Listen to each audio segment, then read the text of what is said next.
मंदिर गाभाऱ्यातील महिला प्रवेशाला आमचा विरोध नाहीये, मात्र तृप्ती देसाई यांचा गाभारा प्रवेश केवळ स्टंटबाजी असल्याचा आरोप विश्व हिंदू परिषदेनं केलाय। देसाई यांनी काँग्रेस पक्षातर्फे निवडणूक लढवली असल्याचे आरोप करत देसाई यांनी मुस्लिम महिलांसह दर्ग्यात प्रवेश करून दाखवावा असं आव्हानही विश्व हिंदू परिषदेनं केलंय।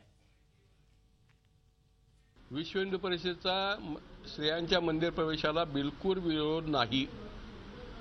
त्यामुळे हा जो मंदिर प्रवेशाचा स्त्रियांच्या मंदिर प्रवेशाचा विषय चाललेला आहे, ही एक स्टंटबाजी आहे। हिंदू धर्मामध्ये स्त्रियांना बिलकुल दुय्यम स्थान नाही।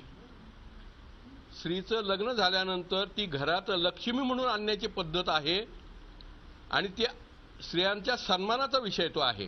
त्यांचा एक सखोल अभ्यास केल्यानंतर आमच्या असं लक्षात आलं की तृप्ती देसाई या सामाजिक कार्यकर्त्या नसून या काँग्रेसचा एक फेस आहेत। त्यांच्याबरोबर त्यांचा प्रवास खर्च आणि त्यांच्या सगळ्या सोयी बघणारे जे गृहस्थ सतत त्यांच्या बरोबर असतात ते सुद्धा काँग्रेसचेच आहेत आणि त्यांना सपोर्ट देण्याचं मागचं कारण केवळ एकच आहे की काहीतरी कॉन्ट्रोवर्सी निर्माण करायची। झी 24 तास रहा एक पाऊल पुढे।